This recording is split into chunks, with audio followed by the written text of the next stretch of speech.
welcome to the Givology Impact Series podcast. Givology is a 100% volunteer-run online giving marketplace for education, which connects donors to grassroots projects and student scholarships around the world. Each episode, we share the stories, advice, and inspirations of social entrepreneurs and changemakers around the world. My name is Helen Tang, and I will be your host for today. This week, we welcome Brett Kanter from the Binghamton Givology chapter. Brett has previously served as treasurer for this chapter, and this coming academic year will be his second year as the president of the chapter. Brett, welcome. It's great to have you with us. Thank you very much. It's great to be here. All right, so tell us about the Binghamton chapter. Can you give us a little bit about the history or how it was started? Yes, the Binghamton chapter was actually started in 2003, but not as a chapter of Givology. It was known as Binghamton Students for Students International. And then for a few years, it used multiple online giving resources. And then when it got involved with Givology about a year and a half after it got involved, it dropped all other organizations that it was using and fully became a Givology chapter. Oh, wow. I see. So then how did you get interested in education and supporting all of this?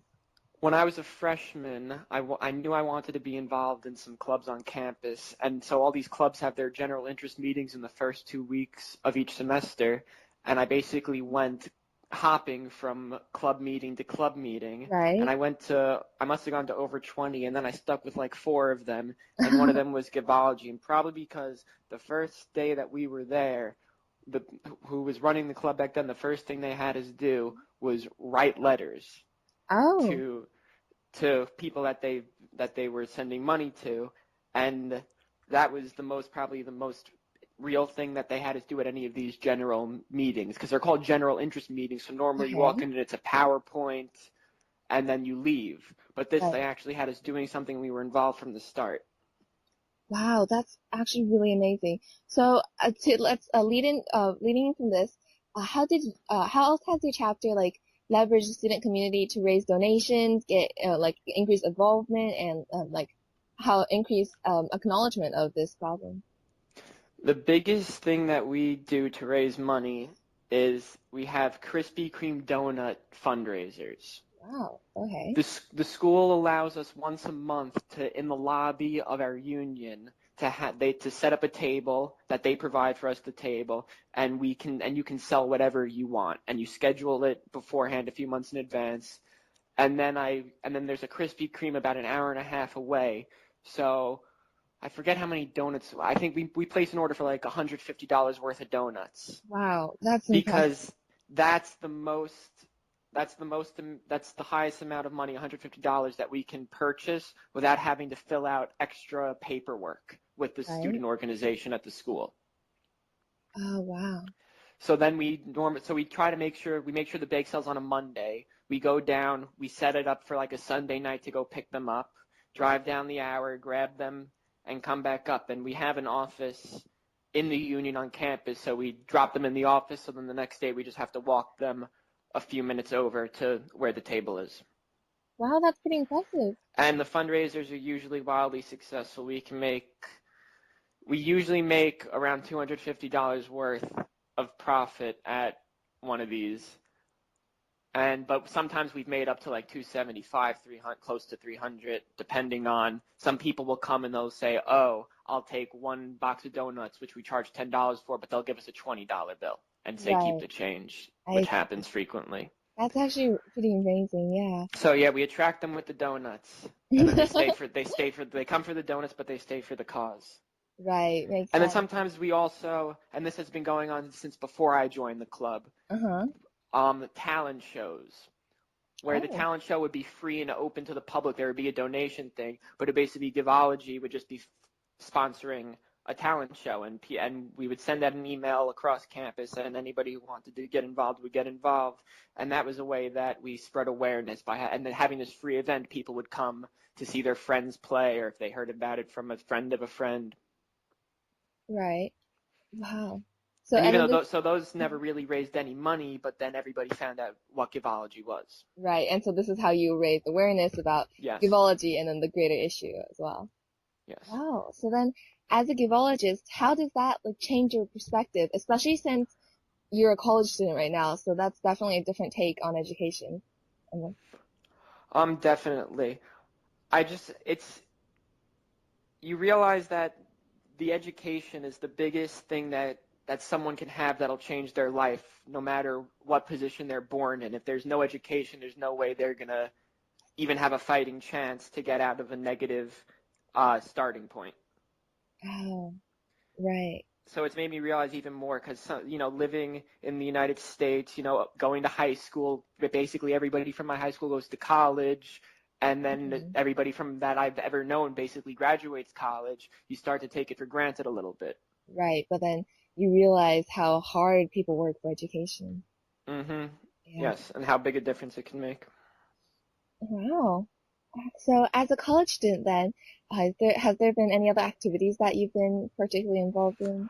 Yeah, I'm on the board of I'm the secretary of the Binghamton chapter of March of Dimes. Mm-hmm. But I've only been involved in that club for a little over a year. Okay.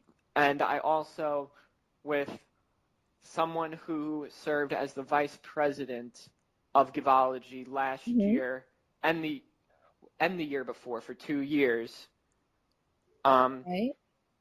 With him, he spearheaded it, but he got me involved early on to start an Alzheimer's awareness club on campus. Wow. And so I also served as treasurer of that. Yeah, that's pretty amazing, especially for college students. Alzheimer's probably doesn't seem that like present and that conflicting, but wow, that's actually, yeah. And that organization, it's through Seth Rogen. It's called Hilarity for Charity. Mm-hmm. So a lot of people are interested in coming because Seth Rogen runs it. Right, makes sense. That's actually, yeah. Wow, good job.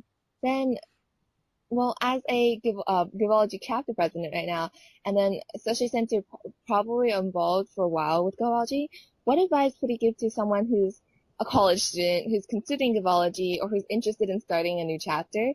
Do you have any advice for them?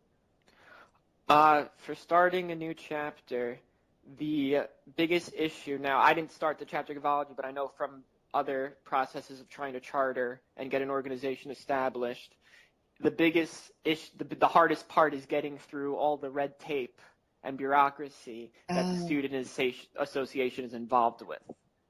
Mm-hmm. So the biggest thing is you just have to keep being persistent, because they'll tell you, oh, we're having a meeting this day, and then you never have it, and then it never happens. And you just have to keep being persistent and keep hammering that you want this club made. I see. And then I'm guessing, especially since Givology is pretty new, it's also not exactly like the mainstream type of club. How have you been able to increase student involvement and increase awareness of Givology? The big thing that draws people to the actual meetings that we have once every other week is that we will get pizza for dinner. Oh. And we'll say there's free pizza. Mm-hmm. And so anybody comes. Who comes and then, right.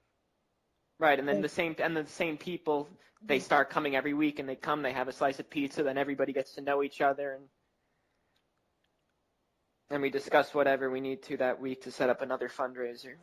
I see. That's really impressive. Wow. Good work with the program. Thank you.